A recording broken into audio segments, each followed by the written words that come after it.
ہمارے ڈاکٹر اعظم صاحب ندوی دعوت برکاتہم بڑے ماہر خطیب ہیں اور جس فن خطابت کے اصول اور تکنیک پر بات کر رہے تھے، آپ نے دیکھا کہ ان کے اس موضوع کے سارے عناصر کا احاطہ بھی کیا اور معلومات بھی دی. کافی معلومات آپ کے خطاب میں تھی. بعض باتیں میں جلد بازی میں سن نہیں سکا تو ذہن میں آیا کہ ریکارڈ ہو رہا ہے، پھر کسی وقت بھی سن لوں گا تاکہ جو مختلف اشخاص کے نام، کتابوں کے نام اور دیگر معلومات آ رہی تھیں ان سے ہم مستفید ہوں.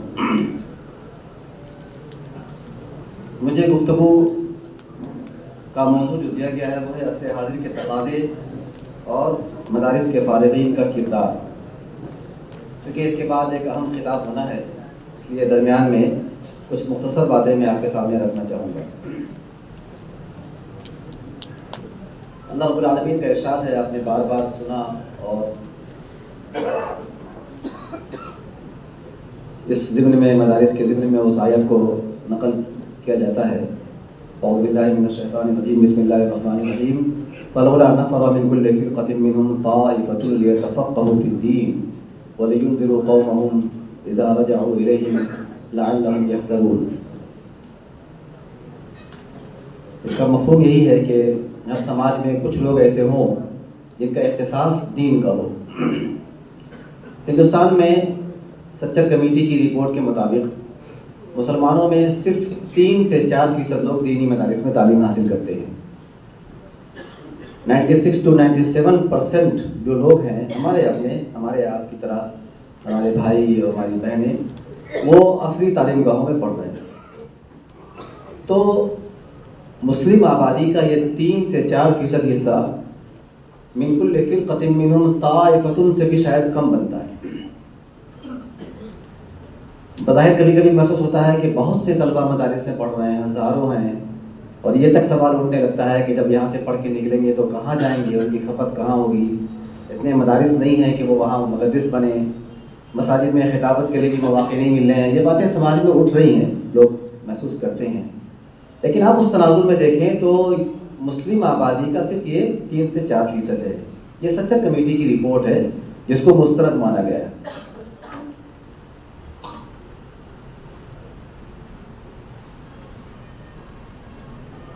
یہ بات طے شدہ ہے کہ ہندوستان میں دین اسلام کی بقا ان مدارس اسلامیہ کی طے ہے، ورنہ یہاں سے اچھی حکومت مسلمانوں نے اندلس میں کی ہے اور یہاں سے غالباً زیادہ بڑے بڑے فضلاء، علماء، اصحاب افتاء، اصحاب حدیث سینٹرل ایشیا کے علاقے میں رہے. وہی علاقہ جہاں سے یہ ہمارے بخارا اور سمرقند اور تاشقند اور اوزجن اور مردینان، یہ سب جو نام ہم سنتے ہیں اپنے فقہا کے ناموں کے ساتھ، اہل تصنیف کے ناموں کے ساتھ، وہ علاقے کہاں ہیں؟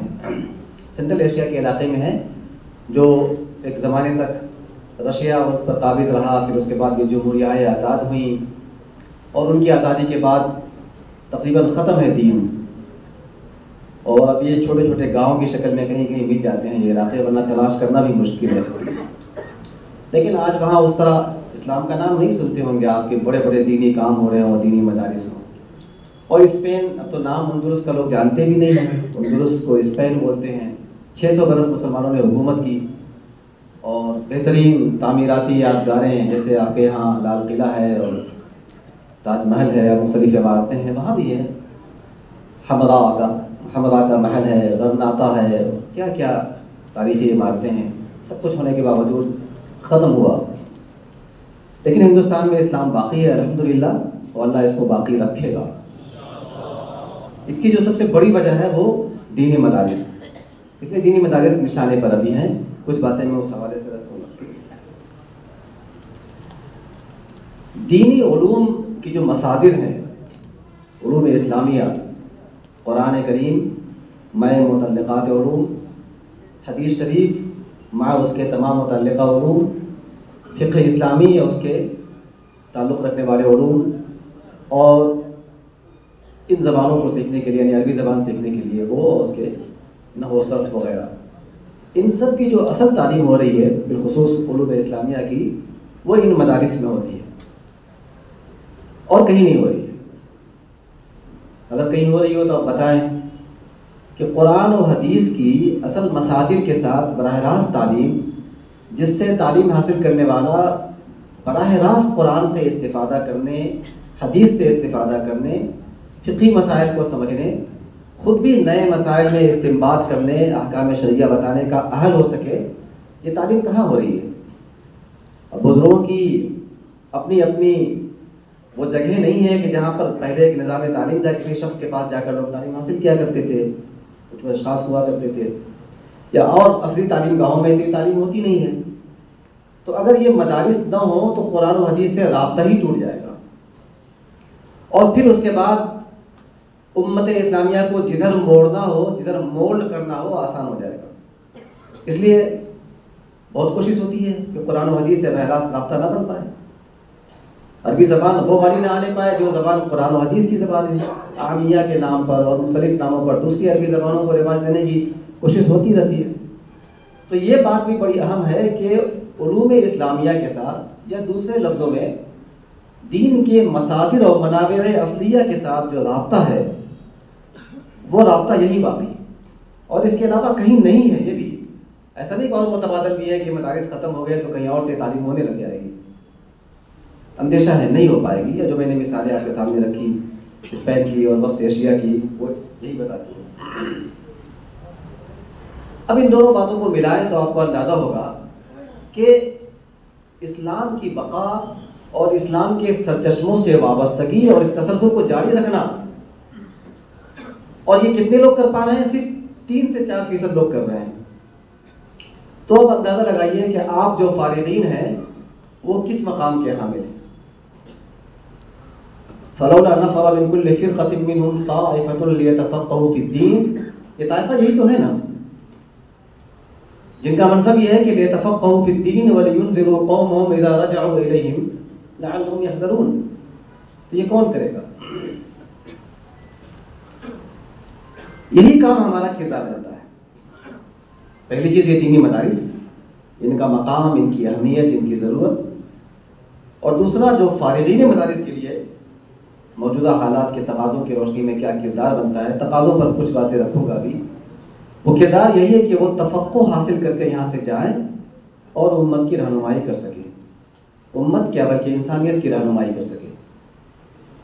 درمیان میں ایک بات عرض کر دوں کہ اگر تفقہ کا یہ مقام ہم حاصل نہیں کر پائے، اور مقام کا لفظ شاید مناسب نہ ہو یہاں پر، فارغین کے لیے زیادہ درست تعبیر شاید یہ ہو کہ اس مقام کے حصول کی اہلیت پیدا کر لیتے ہیں وہ، کہ اب وہ محنت کر کے اس مقام تک پہنچیں گے، قرآن و حدیث پر ان کی نظر ہو جاتی ہے، مصادر کی کتابوں سے آگاہی ہو جاتی ہے، صحیح کتابیں کیا ہیں، غلط کیا کتابیں کیا ہیں، ان سے واقفیت ہو جاتی ہے، اب یہ زبان اتنی آ جاتی ہے کہ وہ سیکھ سکیں۔ ورنہ تو لوگ آج زمانے میں دعوے کرنے لگ جاتے ہیں اجتہاد کے، استنباط مسائل کے، اور تراجم سے کام نکالنا چاہتے ہیں۔ ہمارے حیدرآباد میں ایک صاحب نے میرے پاس کتاب بھجوائی، کسی کمشنر صاحب نے، جو اس کے کمشنر ہوتے ہیں مالیات کے، انکم ٹیکس کے، وہاں کے ریٹائرڈ نے عقیدے کے مسائل پر ایک کتاب لکھی تھی، اسلامی عقیدے کے اوپر۔ شوق ہوا ان کو، اور کتاب کسی کے توسط سے میرے پاس بھیجی دیکھنے کے لیے۔ اس کتاب میں انہوں نے لکھا تھا کہ داڑھی معقول چیز نہیں ہے، عقل قبول نہیں کرتی اس کو۔ بغیر داڑھی کے انسان کا چہرہ بڑا چکنا، بڑا خوبصورت ہوتا ہے، اور اسلام تو حسن و جمال کا قائل ہے، تو یہ نئی شادی شدہ ایک بیوی کو اس کا وہ شوہر کیسے پسند آئے گا جس کے چہرے پر داڑھی ہو؟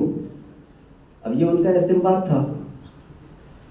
میں نے ان کی خدمت میں اسی واسطے سے عرض کرایا کہ ان کو کیا ضرورت تھی کتاب لکھنے کی، ان کا یہ میدان ہی نہیں۔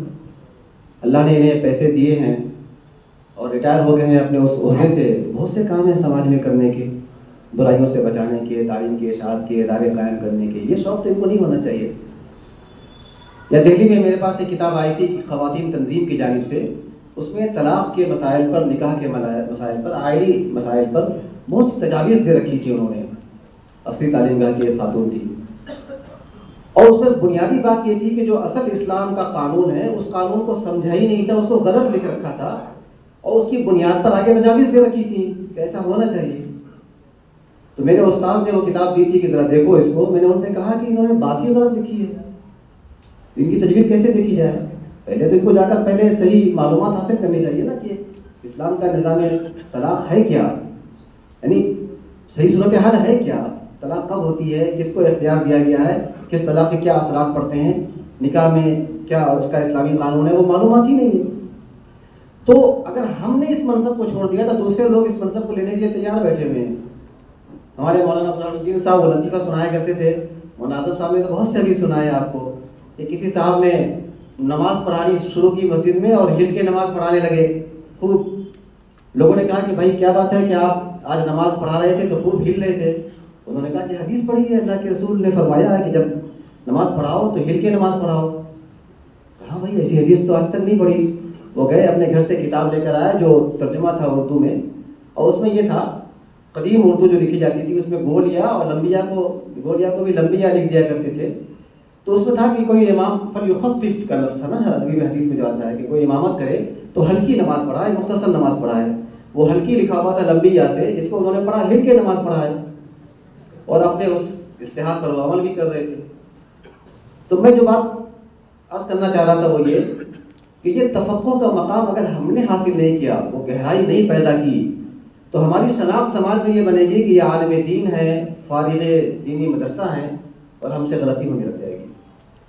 یہ درمیان کی ایک بات میں عرض کر رہا تھا کہ جو ہم یہاں پڑھ رہے ہیں یا پڑھ کر یہاں سے نکل رہے ہیں, جس شناخت کو ہم نے اپنایا ہے اس شناخت کا تقاضا یہ ہے کہ ہمارے اندر وہ صلاحیت ہو اور ہم اس کے لیے محنت کریں اور صلاحیت پیدا کریں, اور انشاءاللہ پیدا ہو جائے. سماج میں آنے کے بعد جو ہمارے آج کے جو تقاضے ہیں جن کی روشنی میں ہمارا کردار کیا ہونا چاہیے, 2-3 باتیں اس تعلق سے عرض ہیں. پہلی بات تو یہ ہے کہ ہماری ذمہ داری یہ ہے کہ ہم موجودہ حالات میں اسلام کے نظام عقیدے اور نظام قانون یعنی اسلامی قوانین, اس کی معقولیت اور برتری کو ثابت کریں. یہ کام ہر زمانے میں کرنا ضروری رہتا ہے. اللہ رب العالمین نے قرآن کریم میں دلائل دے کر, اللہ کو کیا ضرورت ہے دلیل دینے کی, لیکن عقیدہ توحید پر شاہ ولی اللہ دہلوی علیہ الرحمہ نے جو علوم قرآنی کی تقسیم کی ہے, ان میں پہلی قسم رکھا علم المخاصمہ. مخاصمہ کا مطلب آپ سمجھ رہے ہیں کہ اللہ نے بحث, علم جدل اور مخاصمہ, اللہ نے بحث کی ہے, ڈیبیٹ کیا ہے, سمجھایا ہے دلائل دے دے کر, تاکہ ہم مطمئن ہو جائیں کہ ہمیں عقیدہ توحید کو ماننا ہے, اللہ کو ماننا ہے. یہ گویا ہمارے لیے تعلیم بھی ہے. تو اللہ کے رسول علیہ السلام نے اپنی احادیث میں اسلام کی معقولیت کو ثابت کیا ہے, صحابہ کرام نے, اور پوری تاریخ یہی رہی ہے. تو آج کے زمانے میں تو یہ ذمہ داری ہماری بنتی ہے نا کہ ہم اسلام کے قوانین کی معقولیت کو, برتری کو, اس کے انسانیت کے لیے رحمت ہونے کو ثابت کریں. صرف یہ کہہ دینا کہ اسلام اللہ کا نازل کیا ہوا دین ہے اور یہ رحمت ہے, یہ کسی کو مطمئن نہیں کر سکتا ہے. اور ہر زمانے کا اسلوب الگ ہوتا ہے, تفہیم کی سطح الگ ہوتی ہے, زبانیں الگ ہوتی ہیں. تو ہمیں یہ ثابت کرنا ہوگا. اور اس میں ایک اضافہ کیجئے کہ اس وقت ہمارے ملک کی جو صورتحال ہے اس میں اسلام کے نظام عقیدے کو ثابت کرنا مشکل ہو گیا ہے. آپ کو اندازہ ہوگا کہ اس وقت جو ارتداد کے واقعات ہو رہے ہیں اس کے پیچھے جو مختلف اسباب ہیں, عقیدہ توحید خطرے میں آ چکا ہے. شرک کی معقولیت اور شرک کا حسن ہونا, اس کو گلوریفیکیشن وہ بہت زیادہ کیا جا رہا ہے, اور لوگ متاثر ہو رہے ہیں, اور ہمارے گھروں کے لوگ متاثر ہو رہے ہیں. قوانین تو بات کی چیز ہے, یہ عبادت جو نماز ہے, روزے ہیں, اس کی جگہ پر دوسرے مذاہب کیا ان کا جو اپنا نظام عبادت ہے اس کی معقولیت ثابت ہونے لگ گئی ہے, اور ذہن متاثر ہو رہے ہیں. اور وہ اس طرح ہو رہے ہیں کہ وہ اسلام کے نظام عقیدے پر اور اسلام کے نظام قانون پر مختلف اعتراضات کر رہے ہیں, مسلسل اعتراضات کر رہے ہیں, میڈیا کے ذریعے, مضامین کے ذریعے اور مختلف پروگراموں کے ذریعے. وہ جو ذہنوں میں زہر بھرا جا رہا ہے اس کی عدم معقولیت کا, اس کے ظالمانہ ہونے کا, اس کا قابل عمل نہیں ہونے کا, اس سے ذہن متاثر ہو رہے ہیں. تو ہمیں جو اپنا ثابت کرنا تھا اس سے آگے بڑھ کر اب تو دفاع کا مسئلہ آ گیا ہے کہ ہم ان کے جو اعتراضات ہیں ان کا معقول جواب دے پائیں. خواتین کی مجلس میں خاص طور سے کہ ان میں سے کتنے لوگوں کو اسلام کے نظام نکاح و طلاق پر قلبی انشراح ہے اور عقلی اطمینان ہے؟ یہ نہیں کہ میں مسلم گھر میں پیدا ہوا ہوں، میرے ابا عالم ہے اور مسلمان گھر سے تعلق رکھتا ہوں یا رکھتی ہوں تو میں مان لیتا ہوں اس کو. یہ تو ایک الگ بات ہوئی نا. اس لیے کہ ایسے لوگوں کے سامنے جہاں دوسرا ماحول آئے گا اور جہاں اعتراض آئے گا، جہاں ان کی جرت دل میں اور زبان پہ آئی تو گئے. جب تک کہ اندر سے انشراح اور اطمینان نہیں ہو تو ہم اپنے گھروں کو اگر دیکھیں تو یہ خطرات وہاں بھی پہنچ رہے ہیں. یہ بہت بڑی ذمہ داری ہے دینی مدارس کے فارغین کی، جن کے علاوہ کوئی نہیں کر سکتی ہے. اور اس وقت میں نے اپنے ملک کے حالات کے تناظر میں اشارہ کیا اس لیے کہ ہم لوگ یہاں ہیں اور موجودہ وقت میں یہ ضرورت بہت تیزی سے بڑھتی جا رہی ہے. بلکہ میں اپیل کروں گا آپ تمام فارغین سے جن کو اللہ نے منبر و محراب عطا کیا ہے کہ آپ جو ابھی گفتگو ہوئی اس کی روشنی میں اپنے مخاطبین کو ان کی سطح کو سامنے رکھتے ہوئے ان موضوعات پہ تیاری کریں. چھوڑ دیں ان موضوعات کو جو عبادات میں زیادہ بلند مقام حاصل کرنے کے لیے کیے جاتے ہیں. اچھے موضوعات تھے لیکن اب تو ایمان کے لانے پڑ رہے ہیں. ہمارے سامنے خطبہ سننے والے مسجد میں بہت سے وہ لوگ ہوتے ہیں جو پتہ نہیں کب کس مذہب میں چلے جائیں. میں ابھی کشمیر سے آ رہا ہوں، ایک بڑے استاذ وہاں جو برسوں سے اسلامیات کی تعلیم دے رہے ہیں، تحقیق کرنے پر معلوم ہے کو بہائی ہو گئے تھے. اس وقت بہائی مذہب دنیا میں سب سے تیزی سے پھیلنے والا ہے. سب سے تیزی سے بہائی مذہب پھیل رہا ہے.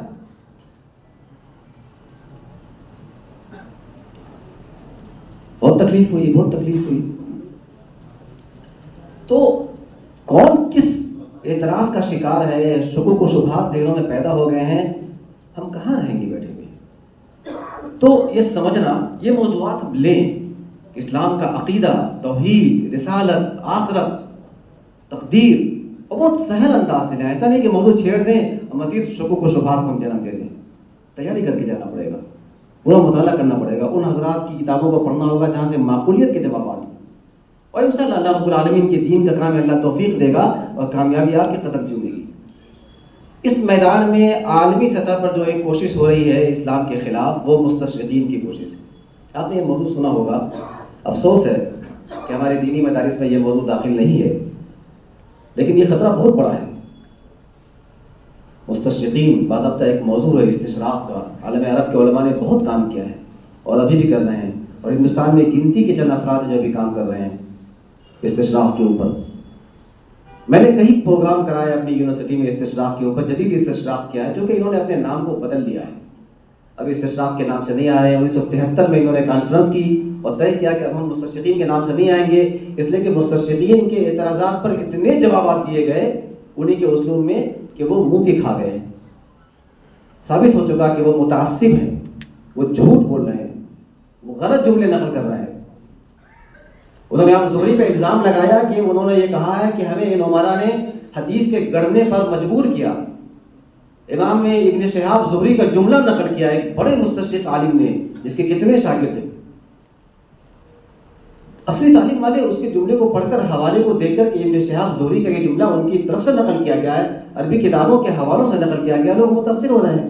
لیکن جب ہمارے علماء کھڑے ہوئے، ڈاکٹر مصطفیٰ اعظمی اور فلاں ان لوگوں نے تحقیق کی تو دیکھا کہ اس شخص نے بدماشی کر کے ہؤلاء العمراء اکرہون علی کتابت الاحادیث میں الف لام نکال دیا، علی کتابت احادیث کر دیا اور ترجمہ کیا کہ حدیثوں کے گڑھنے پر ہمیں ان عمراء نے مجبور کیا. جبکہ ابن شہاب زہری یہ کہنا چاہتے ہیں کہ ہم لوگ حدیثوں کو لکھ نہیں رہے تھے، زبانی یاد کرنے اور زبانی اشاعت کا رواج تھا اور لکھ بھی رہے تھے، لیکن اموی دور کے شروع میں خاص طور سے حضرت عمر بن عبدالعزیز نے یہ چاہا کہ سرکاری سطح پر تمام احادیث کی تدوین کی جائے. انہوں نے ابن شہاب زہری کو اور عمر بن حزم انصاری کو خاص طور پر لکھا کہ تمام روایات کو جمع کیا جائے. اس کی طرف اشارہ کیا انہوں نے الفاظ میں قطر بہمت کر کے. قرآن کریم کا ایک ترجمہ جس میں یا ایھا الناس ہے، اس کا ترجمہ کیا او پیپل آف مکہ، اے مکہ کے لوگوں، انگریزی کے ترجمے میں. اور یہ دکھانا چاہا کہ قرآن کریم مکے والوں کے لیے نازل ہوا تھا.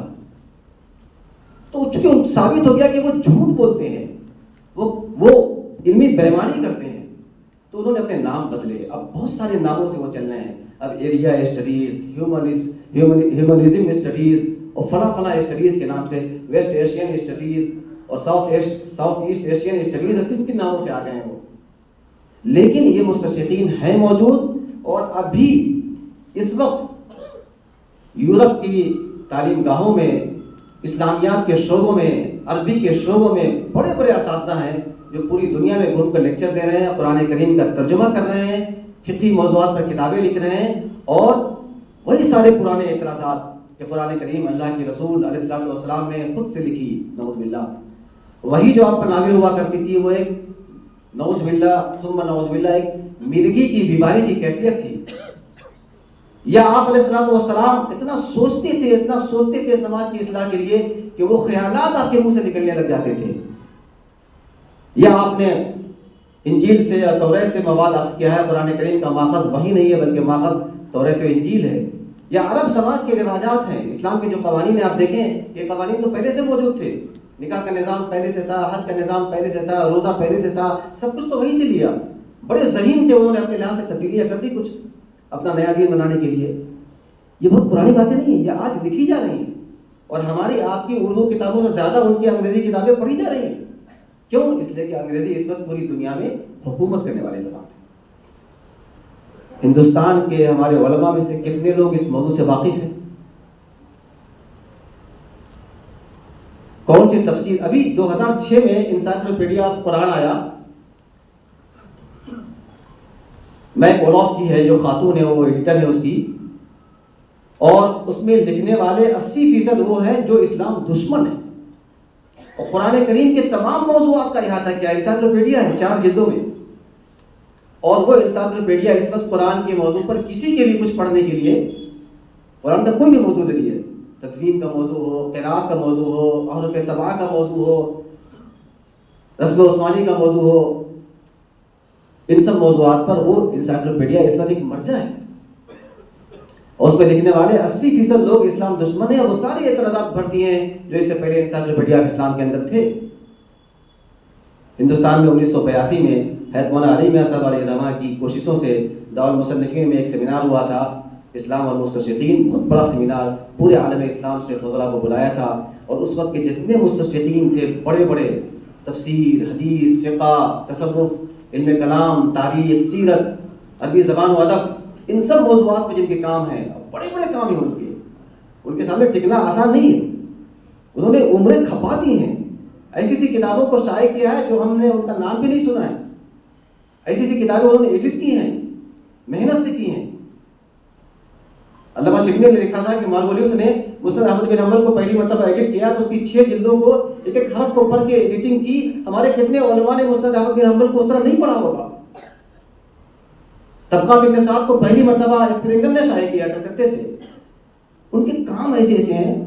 حدیث کی پہلی ڈکشنری جو ہے المعجم المفارس لالفاظ الحدیث النبوی، وہ مستشرقین کی ایون سنگھ کے تیار کی ہوئی ہے، اس کی پوری ٹیم کی. ان کے کاموں کے سامنے دنیا جھکی ہوئی ہے، ان کی تحقیق کے سامنے. اس لیے آپ اعتراض کریں جو باتیں میں کہہ رہا تھا تو اس سے زیادہ ان کے اچھے کاموں کا تذکرہ فوراً ہو جاتا ہے، آپ کو چپ کر دیا جائے گا. ان کو جواب دینے کے لیے ہندوستان سے ڈاکٹر حمید اللہ اٹھے تھے. آج قرآن کے موضوع پر علی گڑھ میں پروفیسر عبدالرحیم قدوائی صاحب ہیں، بڑا اچھا کام کر رہے ہیں وہ.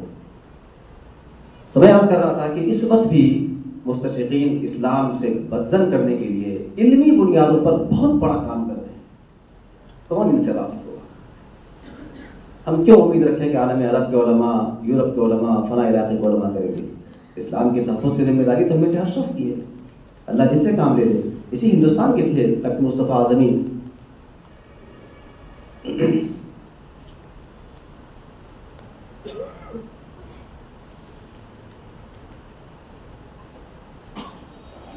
ہم میں سے جو لوگ علمی دنیا کو اپنا موضوع بنائیں اور کہیں پر بھی ہوں، کسی جگہ بھی ہوں، اللہ رب العالمین ہمیں اور آپ کو توفیق دے کہ اپنی اس عمر کے اندر ہم کسی بھی موضوع پر کچھ علمی کام، اچھے کام کر جائیں، یکسوئی کے ساتھ اور ٹھوس کام کر جائیں. جب اس موضوع پہ ہم کام کریں گے تو اس موضوع پر جو کام ہوا ہے اس سے واقف ہوں گے اور ہم کریں گے انشاءاللہ. تو آج کے زمانے میں جو تقاضے ہیں فارغین مدارس کے سامنے، یہ ان چند بڑے بڑے تقاضے ہیں جو یہی انجام دے سکتے ہیں، دوسرے انجام نہیں دے سکتے. اسلام کے نظام عقیدہ اور نظام قانون کی برتری کو، معقولیت کو ثابت کرنا بڑا لمبا موضوع ہے. اسلام پر ہونے والے اعتراضات سے واقف ہونا اور ان کا جواب دینا. اور تیسرا جو ہے وہ یہ ہے کہ آج بہت سے نئے نئے نظریات اور نئے نئے افکار سامنے آ رہے ہیں اور ان کی بنیاد پر زندگی کا پورا طرز بدلا جا رہا ہے. نئے قوانین بنائے جا رہے ہیں. آپ کو علم ہوگا کہ اپنے ملک کے اندر بھی سیم سیکس میرج کے اوپر قانون بننے کی باتیں ہو رہی ہیں. کئی ملکوں میں پاس ہو چکے. کورٹ کے بڑے بڑے ججز، بڑے بڑے صحافی اور اچھے خاصے پڑھے لکھے لوگ اس کی معقولیت پر مضامین لکھ رہے ہیں اور ماحول بنایا جا رہا ہے. کئی قوانین یہاں بدل بھی چکے ہیں. یہ جو نئے نظریات آ رہے ہیں جن کی روشنی میں قوانین بنتے ہیں، ان قوانین کے بعد کے لوگوں کے لیے مذہب پر عمل کرنا بھی مشکل ہو جاتا ہے. ان کی غیر معقولیت کو، انسانیت کے لیے خطرناک ہونے کو، تباہ کن ہونے کو کون ثابت کرے گا؟ ہماری اور آپ ہی کی ذمہ داری بنتی ہے. پتہ نہیں ہم میں سے کس سے اللہ تعالیٰ کیا کام لے لے، کس کے دل میں ایک بے چینی پیدا ہو جائے اور اللہ اس پر اپنے فضل کے دروازے کھول دے اور اس سے کام لے لے. آخر کی 2 باتیں اور عرض کرنی ہے چھوٹی چھوٹی. وہ یہ کہ ہم جب یہاں سے نکل کر جاتے ہیں تو سماج میں ہماری شناخت جو ہوتی ہے اور ہمارے بارے میں جو تصور ہوتا ہے وہ یہ کہ یہ دینی مدرسے کے فارغ ہیں. ظاہر سی بات ہے کہ ہم جیسے سماج میں ہوں گے وہی تصور دینی مدارس کے بارے میں ہوگا. آج دینی مدارس کے لیے خطرات کافی منڈلا رہے ہیں. قانونی گھیرا بندی ہو رہی ہے. اتر پردیش کے اندر میں آپ نے سنا ہوگا کہ قانون تک آ گیا تھا کہ اتنے مدارس بند کیے جائیں اور وہاں کے بچوں کو اسکول بھیجا جائے. سپریم کورٹ کا بھی آرڈر آیا ہے جس میں انہوں نے ڈگری والی تعلیم یعنی ہائر ایجوکیشن جو ہوتی ہے جس میں گریجویشن کی اور پوسٹ گریجویشن کی اور ڈاکٹریٹ کی ڈگریاں دی جاتی ہیں، یہ دینے سے سپریم کورٹ نے ابھی اپنے فیصلے میں منع کیا ہے اور اس سے نیچے کی تعلیم کو الاؤ کیا ہے. اس بنیاد پر یو پی کے مدارس نے اطمینان کی سانس لی ہے. ورنہ ان مدارس کو نوٹس آ گئی تھی کہ آپ بند کیجیے، یہ سارے بچے اسکول جائیں گے. آپ نے ان کو تعلیم سے محروم کیا ہے. آپ نے ان کو تعلیم سے محروم کیا ہے. اب تک یہ تھا کہ دینی مدارس ہندوستان کی تعلیم کی تحریک میں حصہ لے رہے ہیں اور مفت میں سماج کے اتنے لوگوں کو تعلیم فراہم کر رہے ہیں. اور اب یہ تصور کہ جو تعلیم ان کو سماج میں ضرورت ہے پڑھنے کی، سیکھنے کی، اس تعلیم سے آپ نے محروم کر دیا ہے بچوں کو. یہاں لا کر کے ان کو سیکھنے نہیں دے رہے ہیں جس سے وہ سماج میں روزگار حاصل کر سکیں اور مفید بن سکیں. تو ہم جس طرح سماج میں ہوں گے اس سے ہمارے دینی مدارس کی شناخت ہوگی، کیونکہ درخت اپنے پھل سے پہچانا جاتا ہے. جیسا پھل ہوگا ویسا ہی درخت مانا جائے گا. ہم سماج میں اگر ایماندار ہیں، اچھے شہری ہیں، اچھے خدمت گزار اور لوگوں کے کام آنے والے ہیں اور کسی ایک میدان میں مفید ہیں، اپنی افادیت رکھتے ہیں، تو ہمارا یہ سارا کریڈٹ دینی مدارس کو جائے گا. نبی اکرم علیہ السلام کے بارے میں اماں خدیجہ الکبریٰ رضی اللہ تعالیٰ عنہ نے جو پہلی سرٹیفکیٹ دی تھی وہ کیا تھی؟ جب وحی کا واقعہ پیش آیا اور آپ گھبرائے بغیر تشریف لائے تو انہوں نے کیا کہا؟ کلا واللہ لا یخزیک اللہ ابدا انک لتصل الرحم وتقری الضیف وتعین علی نوائب الحق وتحمل الکل.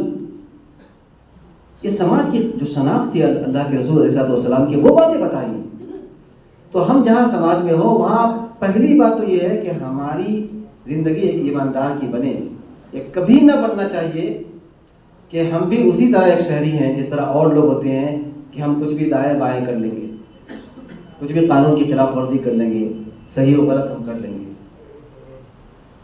یورپ کے لوگوں کے بارے میں کہتے ہیں کہ وہاں کے لوگ بڑے ایٹیکیٹ کے پابند اور آداب کے پابند ہوتے ہیں، لائن توڑ کر آگے نہیں جاتے، دوسروں کو آگے بڑھاتے ہیں، کسی معذور کو دیکھا تو سیٹ چھوڑ کے کھڑے ہو جاتے ہیں. ہے بنا ہوا ان کے بارے میں ذہن. جو لوگ جاتے ہیں ان سے پوچھیے گا. یہاں بھی ہماری وہ شناخت بن جانی چاہیے. کوئی مصیبت ہوتی ہے تو ہم فوراً آگے بڑھتے ہیں، کام آتے ہیں لوگوں کو،